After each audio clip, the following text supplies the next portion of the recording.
তারেক রহমানের সঙ্গে যুক্তরাষ্ট্রের রাষ্ট্রদূতের সাক্ষাৎ।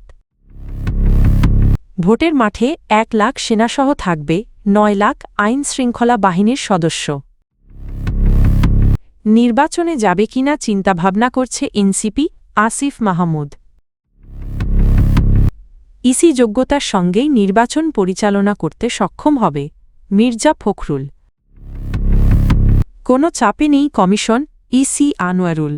বিএনপির চেয়ারম্যান তারেক রহমানের সঙ্গে সৌজন্য সাক্ষাৎ করেছেন ঢাকায় নিযুক্ত যুক্তরাষ্ট্রের রাষ্ট্রদূত ব্রেন্ট ক্রিস্টেনসেন।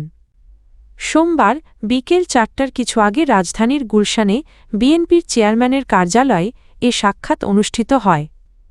বিএনপির মিডিয়া সেলের পক্ষ থেকে জানানো হয়, বৈঠকে দূতাবাসের আরও কয়েকজন কর্মকর্তা উপস্থিত ছিলেন।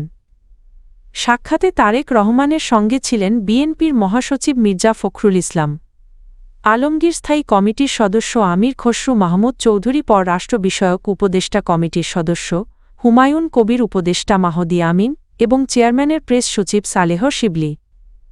এর আগে একই দিন সকালে তারেক রহমানের সঙ্গে সৌজন্য সাক্ষাৎ করেন ঢাকায় নিযুক্ত কানাডার রাষ্ট্রদূত অজিত সিং।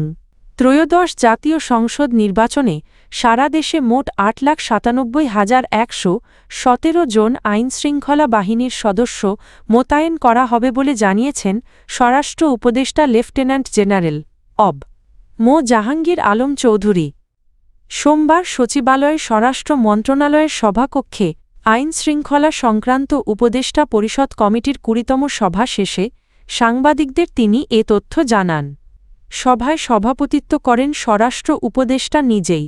স্বরাষ্ট্র উপদেষ্টা বলেন, আসন্ন নির্বাচনকে অবাধ, সুষ্ঠু, নিরপেক্ষ, শান্তিপূর্ণ ও উৎসবমুখর করতে সর্বোচ্চ নিরাপত্তা ব্যবস্থা গ্রহণ করা হচ্ছে। এ লক্ষ্যে আইনশৃঙ্খলা বাহিনী ২ ধাপে মোতায়েন থাকবে। তিনি জানান, ৮ থেকে ১৪ ফেব্রুয়ারি পর্যন্ত ভোটকেন্দ্রভিত্তিক নিরাপত্তা জোরদার থাকবে। সব কার্যক্রম রিটার্নিং কর্মকর্তার অধীনে সমন্বিতভাবে পরিচালিত হবে। নির্বাচনে নিরাপত্তা নিশ্চিতে গঠন করা হবে আইনশৃঙ্খলা সমন্বয় সেল, ব্যবহার করা হবে ২৫,০০০ বডি ওয়ার্ন ক্যামেরা, ৪১৮টি ড্রোন ডগ স্কোয়াড এবং প্রতিটি ভোটকেন্দ্রে স্থাপন করা হবে সিসিটিভি ক্যামেরা। এছাড়া নির্বাচন ও গণভোট উপলক্ষে জরুরি সেবা নম্বর ৯৯৯ এ বিশেষ টিম গঠন করা হয়েছে, যা সরাসরি আইনশৃঙ্খলা সমন্বয় সেলের সঙ্গে যুক্ত থাকবে। নির্বাচন কমিশনের বিরুদ্ধে পক্ষপাতের অভিযোগ তুলে ত্রয়োদশ জাতীয় সংসদ নির্বাচনে অংশগ্রহণ নিয়ে সংশয় প্রকাশ করেছে জাতীয় নাগরিক পার্টি এনসিপি।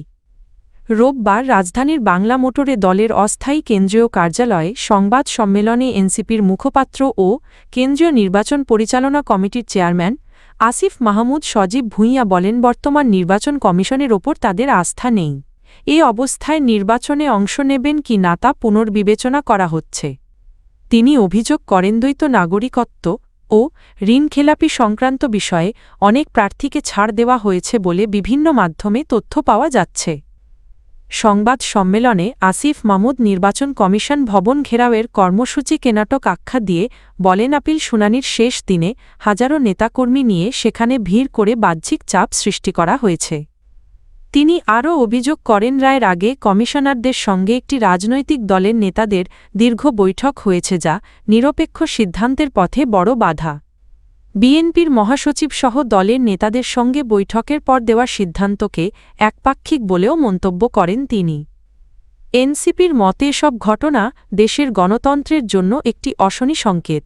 ত্রয়োদশ জাতীয় সংসদ নির্বাচন সুষ্ঠুভাবে পরিচালনায় নির্বাচন কমিশন সক্ষম হবে বলে আশাবাদ প্রকাশ করেছেন বিএনপির মহাসচিব মির্জা ফখরুল ইসলাম আলমগীর। সোমবার রাজধানীর শেরেবাংলা নগরের জিয়া উদ্যানে শহীদ প্রেসিডেন্ট জিয়াউর রহমানের সমাধিতে শ্রদ্ধা নিবেদন শেষে সাংবাদিকদের প্রশ্নের জবাবে তিনি একথা বলেন। মির্জা ফখরুল বলেন, এখন পর্যন্ত নির্বাচন কমিশনের কার্যক্রম মোটামুটি সন্তোষজনক। বিএনপির পক্ষ থেকে যে কিছু সমস্যা ও আপত্তি ছিল তা কমিশনের সামনে তুলে ধরা হয়েছে। তিনি আশা প্রকাশ করেন, নির্বাচন কমিশন দায়িত্বশীলতা ও যোগ্যতার সঙ্গেই আসন্ন নির্বাচন পরিচালনা করতে পারবে। বিএনপি মহাসচিব আরও বলেন, ছাত্র জনতার গণ অভ্যুত্থানের মধ্য দিয়ে ফ্যাসিবাদী শাসনের অবসানের পর বাংলাদেশ এখন নতুন করে ঘুরে দাঁড়ানোর সুযোগ পেয়েছে। ধ্বংসপ্রাপ্ত অর্থনীতি পুনর্গঠন এবং গণতন্ত্রকে প্রাতিষ্ঠানিক রূপ দেওয়াই বিএনপির লক্ষ্য। এর আগে বিএনপির প্রতিষ্ঠাতা শহীদ রাষ্ট্রপতি জিয়াউর রহমানের ৯০তম জন্মবার্ষিকী উপলক্ষে দলটির সিনিয়র নেতাদের সঙ্গে নিয়ে তার সমাধিতে পুষ্পমাল্য অর্পণ করেন মির্জা ফখরুল ইসলাম আলমগীর। এ সময় শহীদ জিয়ার আদর্শ বাস্তবায়নের শপথ পুনর্ব্যক্ত করেন বিএনপি নেতারা। নির্বাচন কমিশন কোনো ধরনের চাপের মুখে নেই বলে জানিয়েছেন নির্বাচন কমিশনার মো.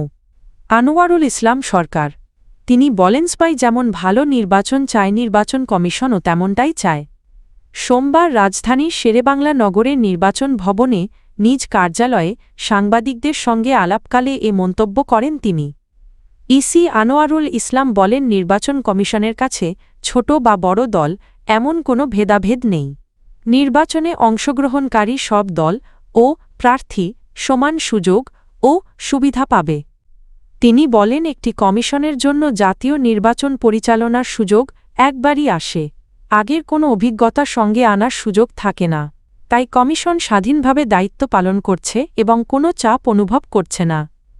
চাপ প্রসঙ্গে তিনি আরও বলেন, রাজনৈতিক দলগুলো কমিশনে এসে তাদের অভিযোগ ও পরামর্শ দিচ্ছে। এতে কমিশনের কাজ আরও সমৃদ্ধ হচ্ছে। ছোটখাটো সমস্যাগুলোর সমাধান করা হচ্ছে এবং এখন পর্যন্ত বড় কোনো সমস্যার মুখে পড়তে হয়নি। আপিল শুনানির অভিজ্ঞতার কথা তুলে ধরে এই কমিশনার বলেন, শুনানিতে প্রার্থীদের অংশগ্রহণ ও বক্তব্যে কমিশন আশাবাদী। এতে একটি প্রতিদ্বন্দ্বিতামূলক ও গ্রহণযোগ্য নির্বাচন হবে বলে কমিশনের বিশ্বাস।